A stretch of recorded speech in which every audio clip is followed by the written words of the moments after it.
Hey guys, well, Indiana Warbird Campaign 2017 is now officially over. This is Sunday morning, about 11:30. A lot of us stuck around and flew for Sunday morning just because this morning's been the best weather we've had of the whole event. Regardless to the weather not being the greatest, everybody that stuck around had a good time. The weather broke enough on Saturday for everybody to get in a lot of good flights. But now that we're on our way out of here and heading back home, I want to make a quick stop first. Okay, I've been here about a few dozen times, and I could come here every day. So let's go inside the AMA Museum and see what we can see. Okay, when we first come in the museum, there's people talking in the lobby, so I didn't want to bother them.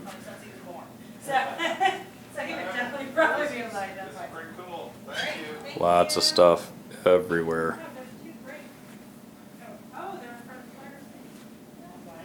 It's a very early free flight aircraft.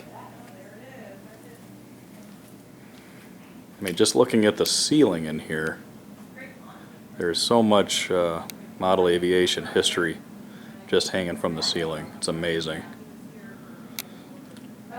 And they have all these almost like little time capsules here going all the way down. Look at this here, a CO2 powered free flight airplane, and the entire fuselage is the air tank. That is pretty cool. Of course, model aviation is not just radio control, it's free flight control line.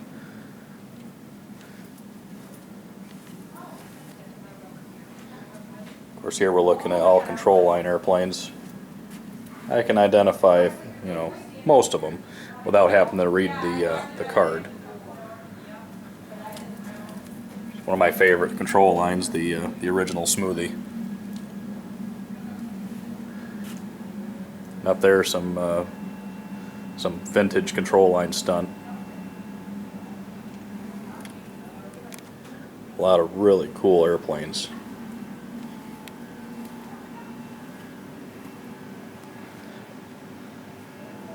I like how they do this. They take a picture and they got lines running from the picture going up to these actual control line combat airplanes. That's pretty cool.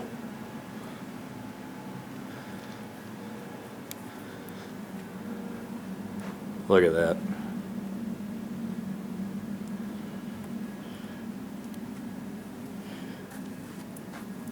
I had one of those. That must mean I'm old.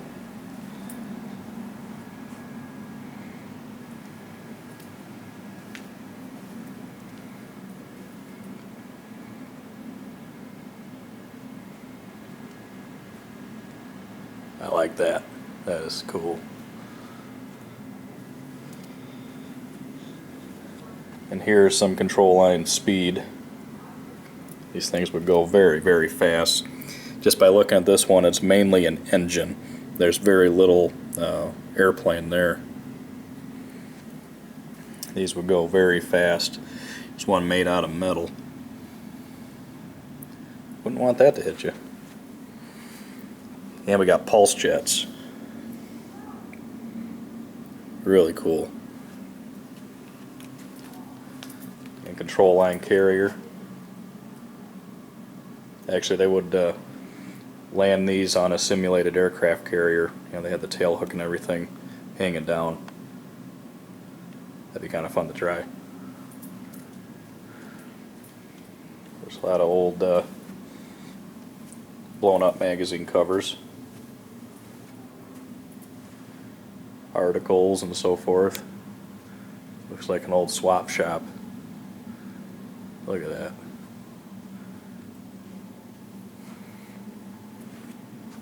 Some old trophies.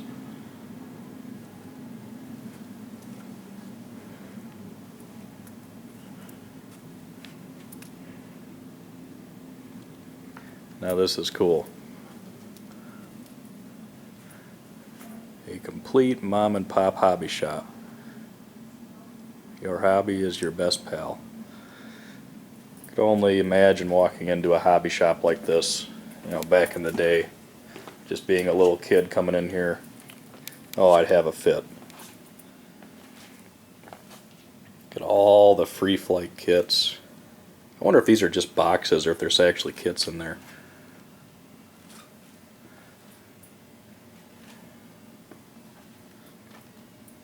How's it going?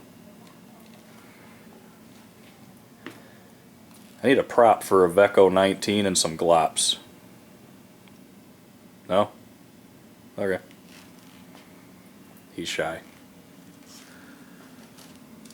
Even got planes hanging from the ceiling in here. Everywhere you go there's planes and cabinets hanging from the ceiling. It's just everywhere. Old wheels. The Veco wheels.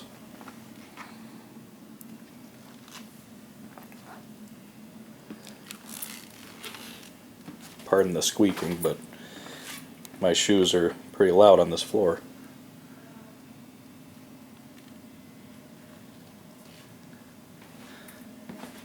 A twin engine, oh, I'm drawing a blank. I can't remember the name of that. I believe it's the nickname the Rocket, but I don't know the exact designation of it. Twin engine 049. Had to be a pain in the butt to keep both engines running and be able to fly it. Really cool. So this is probably the most important airplane in the collection, even though it is only a replica. It's not the original. This is a replica of the Good Brothers Guff model. See, that's actually the radio gear right there. The transmitter operated rubber band powered escapements like from a clock. That's how they had their rudder control and elevator control. There's a replica of the transmitter. Now, what a lot of people don't know, I'm from Kalamazoo, Michigan. It's hard to say who was exactly the very first person or first persons to fly a radio control airplane, but the Good Brothers have been credited with being the first ones to do it. And the very first radio control flight, technically, was at the Kalamazoo airport, about 3 miles from where I live. So I grew up in an area where model aviation is, as far as the radio control portion, started. Kind of a neat little piece of history. Makes me pretty proud where I live. Way cool. As we get further over here, now there's more RC airplanes hanging from the ceiling. And we got helicopters as well.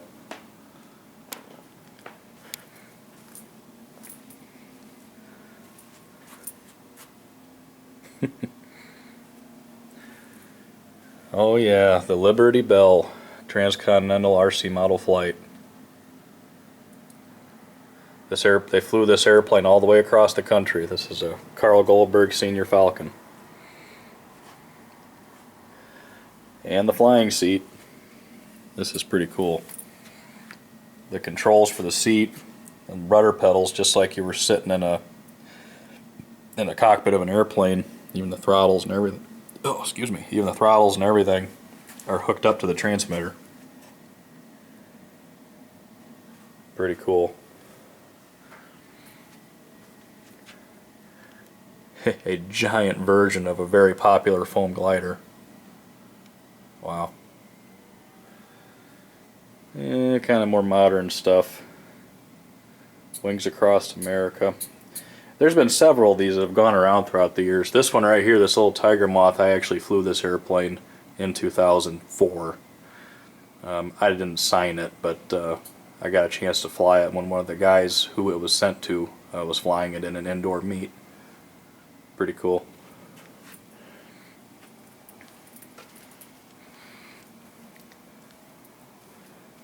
This was a lot of fun, pylon racing. Going from the Quickie 500 class, which was the more affordable club style racing, into the quarter midgets, which were 15 powered, into the Formula Ones.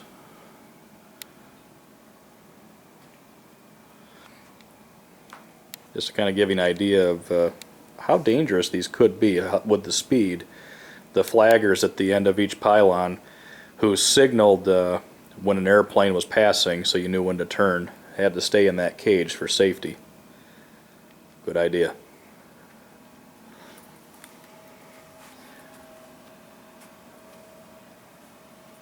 A bunch of helicopters, from vintage ones all the way up to more modern day.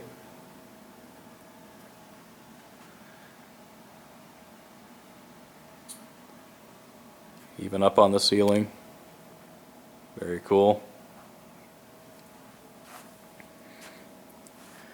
Now this is my dream right here. I would love my radio collection to look like this. I mean, pardon all the post-it notes. People have put up post-it notes leaving little comments about the older radio gear, how we've progressed over the years. It's kind of hard to see the transmitters, but as most of you know from watching my channel in the past, I have a large collection of transmitters, and I would really like to have my collection look like this, at least be able to display it. And there's a few radios in here that I have in my collection. Of course, most of these are in a lot nicer shape.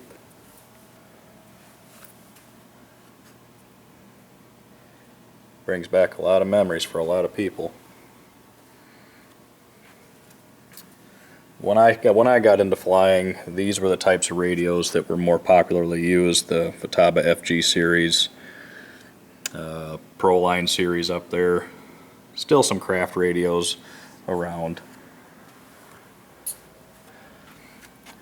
Of course, up here some of the more popular Futabas, from the early 9-channel all the way up to a present-day 2.4 system. And the Atronics Infinity, one of my favorite radios. Real cool setup.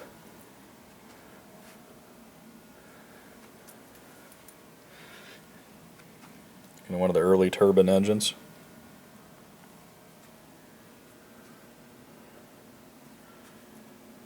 Nice Cougar. I think that's a Cougar. And up along the ceiling here is a bunch of pattern airplanes. I'll start down at the end. This kind of starts from earlier times in pattern, going all the way down to present day pattern airplanes like the Brio at the very end. Of course, Astro Hog. Thought that was an Orion. What is that? Yeah, I can't pronounce that. To a Chaos. Love the Chaos. Beautiful airplane. Of course, can't forget the Taurus. Into a Phoenix 7. I had a Phoenix 7. Awesome airplane. Prototype LA1. And to Kike Somanzini's Brio. And look at all these engines. I never got too big into collecting the engines. But I tell you what, if I had the space and the money to get into a collection like this, I would absolutely love it. I can't zoom in on each engine. This video would be way too long.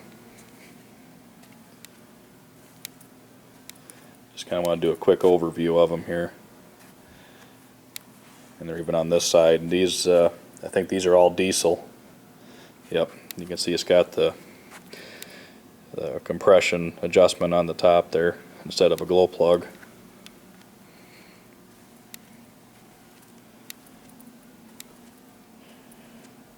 So I know a lot of this is hard to see, but I really can't spend too much time on one spot.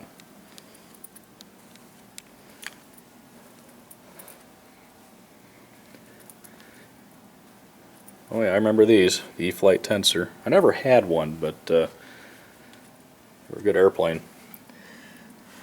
Look at that. Tiny. No way could I have the patience for that.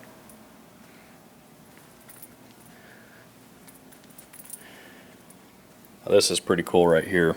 This is a Hague Superstar. The full scale is flown by Henry Hague. And this one was flown in the 1974 Tournament of Championship, or Tournament of Champions, my bad. And this plane is gorgeous. It must not have flown since then.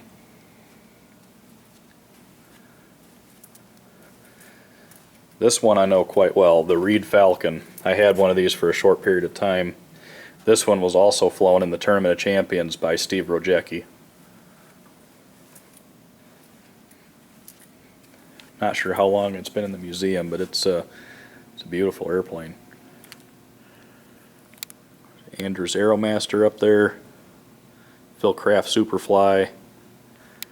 Not too sure on this guy. Not too sure. What is that? Oh, I know what it is. I just can't think of it.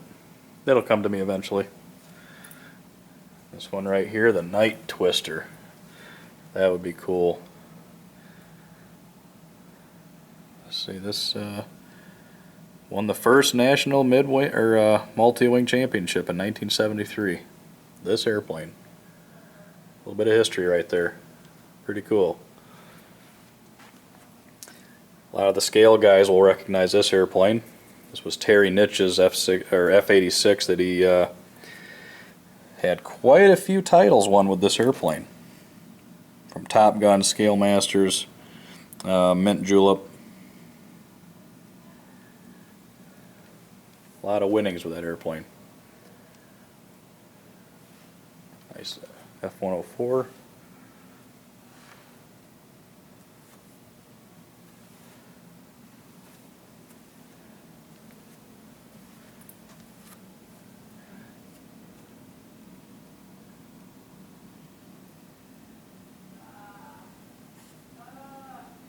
Turboprop version of a B-29. Pretty cool. And still, just going back to the ceiling, there's so many planes just hanging from the ceiling. A lot of gliders, more of the powered RC airplanes over here. And over here you get more into the free flight stuff.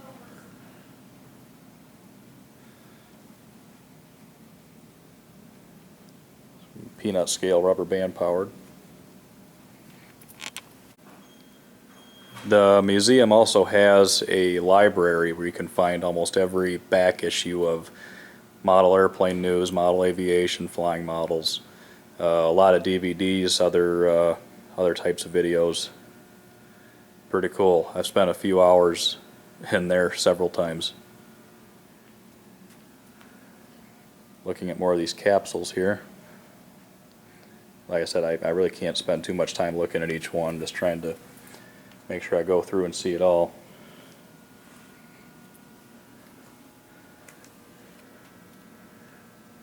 You can see the process of various parts that have been in the process of assembly back in the old day. A lot of Flying Club patches. Those are pretty cool. Look at that. That looks like Wendell Williams. The Gilmore Red Lion. Assuming that's what it is. So I'm just going to, if you look up here, you know, all these magazine covers blown up. Just want to get a quick shot in each one. Supermarine. That's what became a Spitfire eventually.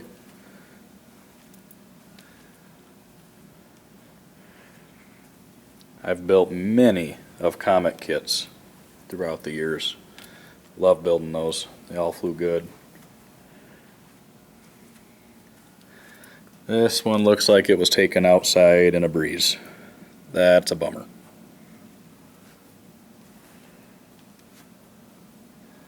Got some of the hand-launched free flight gliders over there. I used to do a lot of that. I was very good at it a long time ago.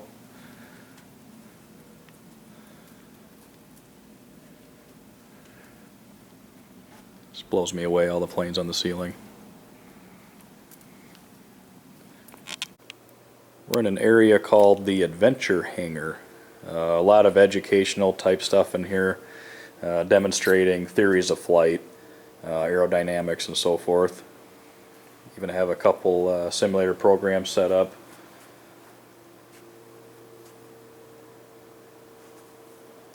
A little thing on flying the Wright Flyer.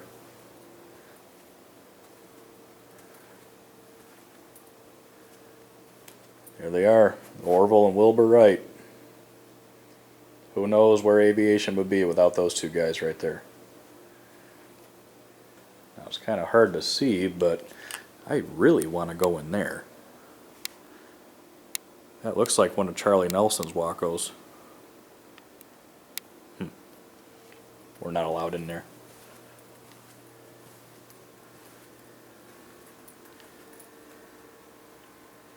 Don't think there's enough room to fly that.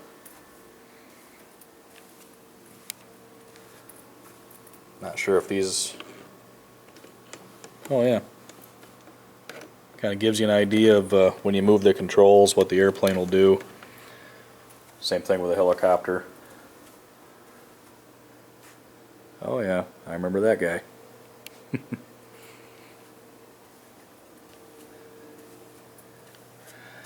A wind tunnel test model of a P-47. How cool is that? This is a more a newer addition to the museum. Pretty cool. Now this plane here is very interesting. This was the first radio control, well, at least a hobby type airplane, transatlantic flight. I remember when this happened in 2003. Aircraft flew across the Atlantic Ocean from Newfoundland, Maine, or from Newfoundland to Ireland. 38 hours and 52 minutes. Maynard Hill was the brainchild of this whole thing. I believe it flew with a YS-120. It was all basically flown across the Atlantic via GPS.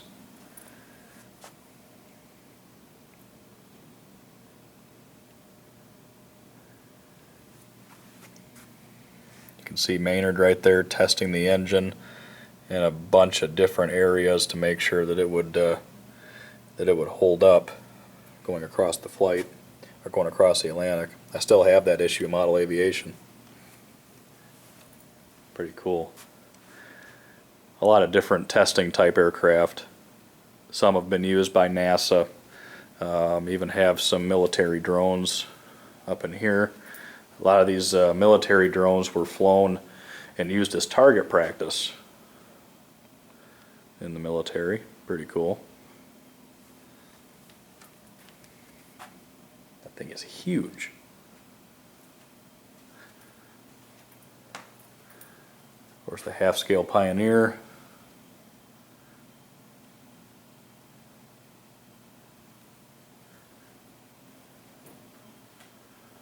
Really cool. Of course, here we can see a view into the restoration area. Looks like either there's a Rolly or a Top Flight Mustang in there on the bench right now, alongside a Byron. I can tell it's a Byron just by the design of the fuselage. But a lot of the planes that have come in here over the years that are on display have gone into this shop for restoration. And the room we're in has a lot of names in alphabetical order going all the way around and down the hall. And the reason for this is right here.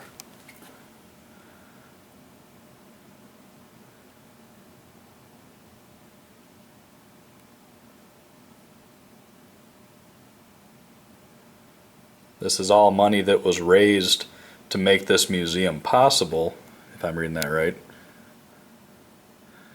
So people that donated a certain amount of money, if an individual donated an additional $10 or more, their name would appear in bold print.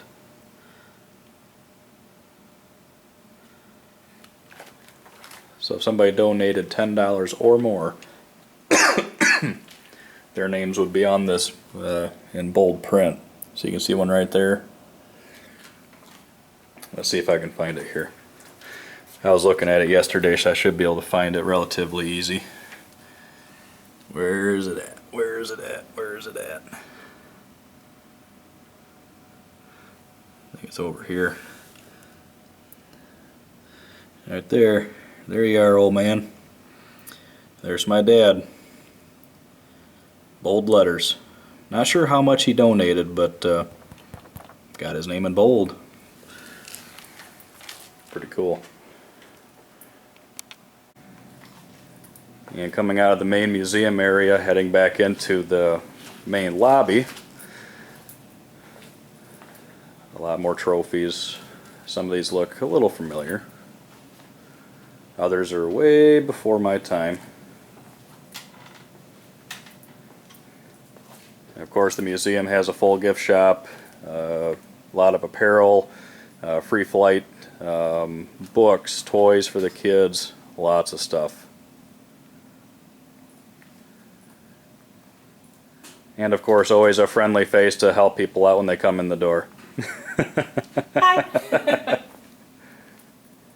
People love it when I put them on the spot. Are we live? We are live. Ooh, Well, sort of live. sort of live. Soon to be edited. So that concludes the tour, or mini tour, of the AMA Museum in Muncie, Indiana. Hope everybody enjoys. Need to stop out. Everybody needs to come by and see it. Later.